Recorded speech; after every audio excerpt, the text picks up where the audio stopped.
Hey les bambins, j'espère que vous allez bien, en tout cas moi ça va nickel. On se retrouve aujourd'hui pour une nouvelle vidéo sur la Coupe de France, les 32e de finale.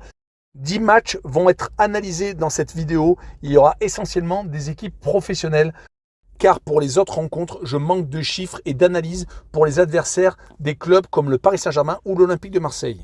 J'étudierai donc le Paris FC contre Lyon, Valenciennes contre Strasbourg, Troyes contre Nancy, Toulouse contre Nîmes, Sochaux contre Nantes, Guingamp contre Amiens, Lille contre Auxerre, Rennes contre Lorient, Cannes donc National 3 contre Dijon, Ligue 2 et Red Star National contre Monaco, Ligue 1.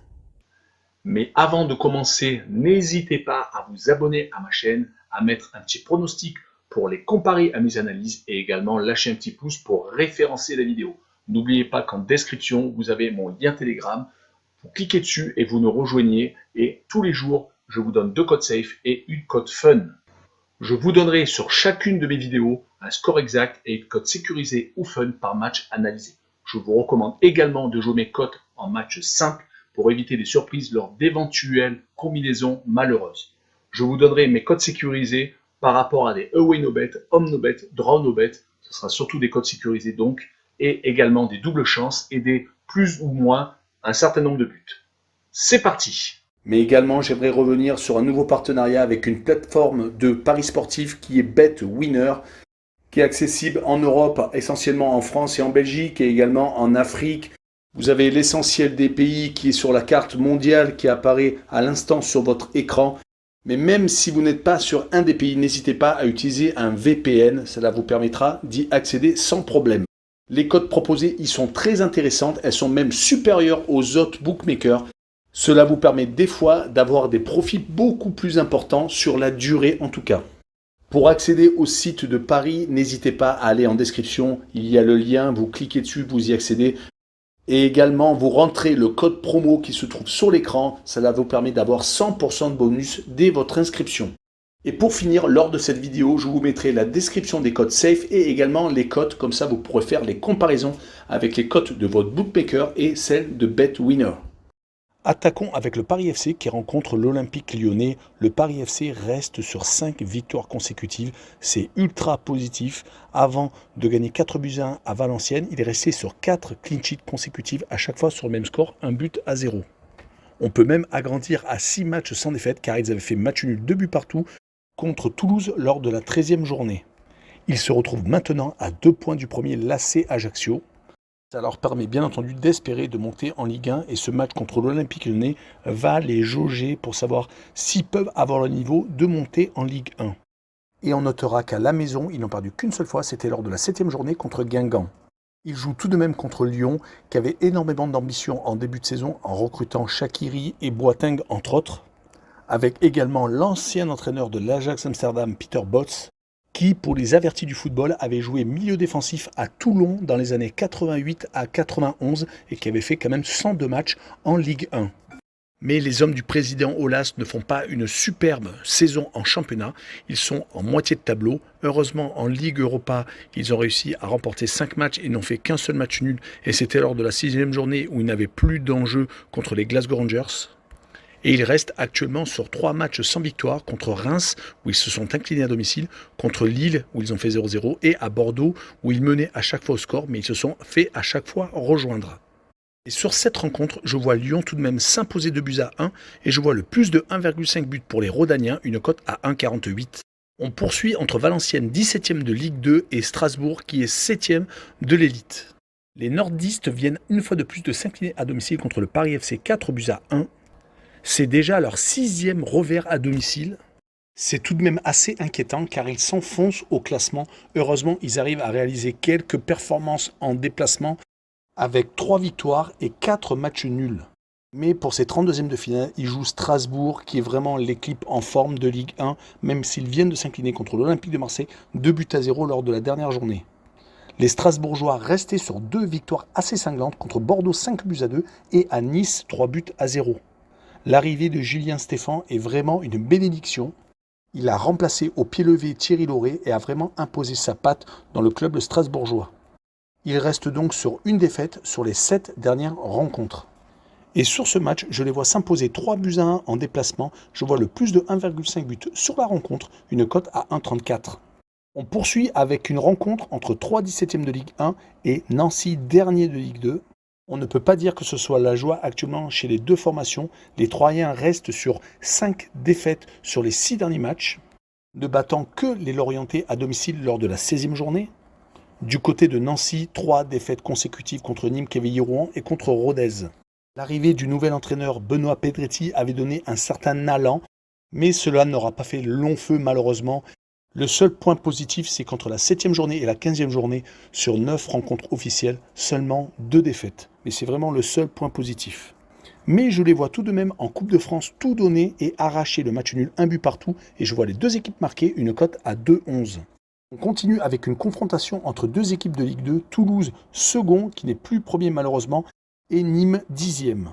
Les Toulousains sont en train de faire du surplace. Ils n'ont gagné qu'une seule fois lors des 6 dernières rencontres de championnat, réalisant 4 partages de points, dont le dernier contre Rodez à domicile. Ça devient un petit peu compliqué pour espérer rester dans les 3 premiers, car les autres équipes ont le couteau entre les dents et Ajaccio vient de les dépasser.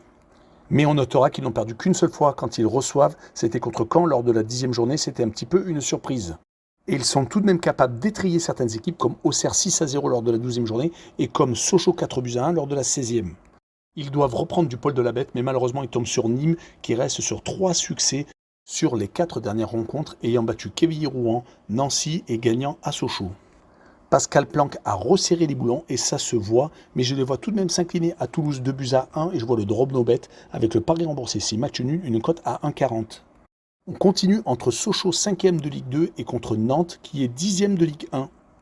Les doubistes viennent de sauver le point du match nul contre Bastia où ils perdaient 2-0. Ils n'arrivent toujours pas à franchir le pas pour pouvoir accéder aux 2 premières places de Ligue 2. Ils ont eu énormément d'occasions de passer carrément en tête, mais à chaque fois, ils ont ou fait un match nul ou ont perdu chez eux. C'est vraiment dommage car les Sochaliens peuvent vraiment faire quelque chose cette saison.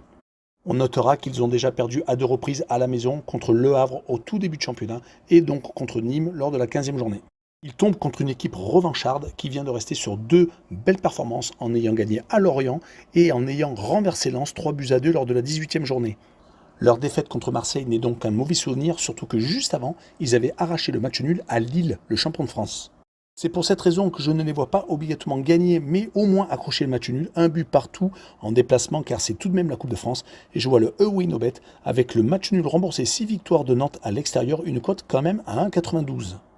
On continue avec le 14e de Ligue 2 contre le 12e de Ligue 2, Guingamp contre Amiens.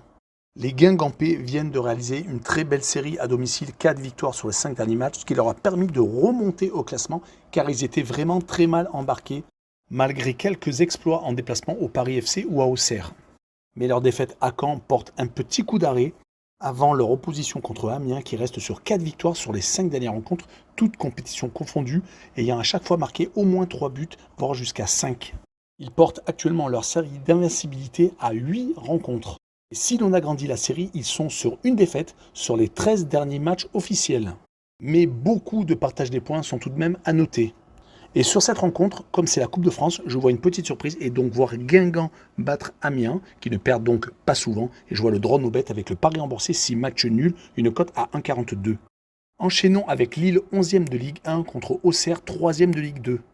On ne s'attendait pas à une saison aussi moyenne des Lillois en championnat, même si en Ligue des Champions, ils ont réussi l'exploit de sortir d'une poule de Ligue des Champions. Il y avait Séville, Wolfsburg et Salzbourg, finissant même par 3 victoires consécutives. Mais en championnat, leur bilan est vraiment moyen, 6 victoires, 7 matchs nuls et 5 défaites déjà. Mais on notera qu'ils sont sur les 9 derniers matchs sur 5 victoires et 4 matchs nuls, donc ils se sont vraiment ressaisis. Côté Auxerre, une seule défaite sur les 8 derniers matchs, toutes compétitions confondues, c'était à Dijon lors de la 16e journée, mais également ils font de très belles performances. N'ayant perdu qu'une seule fois à domicile, c'était lors de la 5e journée, ils ne perdant donc qu'à 2 reprises, à Dijon comme je vous l'ai dit, et à Toulouse 6-0 lors de la 12e journée. Il faut mieux perdre beaucoup une seule fois que perdre 6 fois 1-0. Mais sur ce match, je vois une victoire de Lille 2-0, et je pense que c'est un objectif pour les Lillois, et je vois les deux équipes ne pas marquer, une cote à 1,65. Passons à Rennes 3e qui joue contre Lorient avant-dernier. Les Bretons sont en train de se dérégler totalement chez eux. Ils restent sur 3 matchs sans victoire, avec le match nul 3 buts partout en Ligue Europa Conférence et les 2 défaites consécutives contre Lille et contre Nice. même si à l'extérieur, il carbure vraiment au super depuis très longtemps maintenant, depuis une défaite à Marseille lors de la 6e journée, c'était le 19 septembre. C'est vraiment dommage ce creux actuellement chez eux car ils avaient réussi tout de même à battre le Paris Saint-Germain, ils avaient battu également assez facilement Lyon 4-1, mais ce match arrive à pic car Lorient est une équipe vraiment en énorme difficulté, qui a perdu 8 de ses 9 derniers matchs en championnat et qui est totalement en train de s'effondrer. C'est pour cette raison que je vois Rennes gagner 3-1, même s'il risque d'avoir peut-être un turnover, avec le plus de 1,5 but pour les joueurs de Genesio, une cote à 1,75.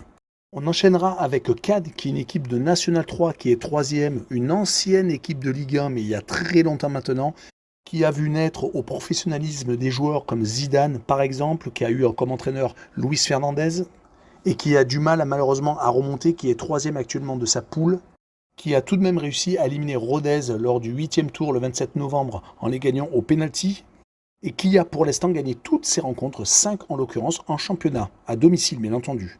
Ils vont rencontrer Dijon, 16e du classement, qui a tout de même déjà perdu 10 fois sur les 18 premiers matchs, 6 victoires et seulement 2 petits matchs nuls, qui avait beaucoup d'ambition en début de saison pour pouvoir remonter directement en Ligue 1. Mais la sauce n'a pas pris, malheureusement, ils sont beaucoup trop irréguliers. Ils sont capables de gagner 3 fois consécutivement et de perdre dans la foulée les 3 matchs suivants. Mais je les vois quand même s'imposer 2-1 à Cannes et je vois Dijon donc vainqueur, une cote à 1,45. C'est exceptionnellement que je vous donnerai une cote sèche car on ne me propose pas grand-chose sur cette rencontre. On finira avec Red Star, une équipe de National contre Monaco qui est 7e de Ligue 1. Les joueurs du Rocher viennent de perdre une rencontre assez piètre contre le Paris Saint-Germain qui a réussi à exploiter leurs erreurs défensives. Ils restaient sur une série très intéressante de 8 matchs sans défaite, toutes compétitions confondues, ayant réussi à étriller Angers et Metz. Par contre, pour l'instant, à l'extérieur, ils n'ont gagné qu'à 4 reprises, toutes compétitions confondues. On s'attendait à beaucoup mieux de la part des Monégasques. Ils rencontrent le Red Star qui est 12e du championnat de national avec 6 victoires, 1 nul, 9 défaites. Habib Bey vient de reprendre le coaching. Après avoir eu du mal pour les relancer, ils viennent d'enchaîner 3 succès consécutifs. On peut même agrandir la chose à 4 succès sur les 6 derniers matchs, toutes compétitions confondues. Mais je ne pense pas que ce sera suffisant contre les joueurs de Monaco. Je vois une victoire 2-0 des joueurs de Ligue 1 avec le moins de 3,5 buts sur la rencontre, car il risque d'y avoir également un turnover avec une cote à 1,50. Voilà, on en a fini avec cette vidéo sur la Coupe de France. N'hésitez pas à nous rejoindre sur Telegram, le lien est en dessous de la vidéo en description. Également, allez sur le site de Paris Sportif BetWinner et sur le site d'actualité sportive Passion Sportive. Tchou les bambins!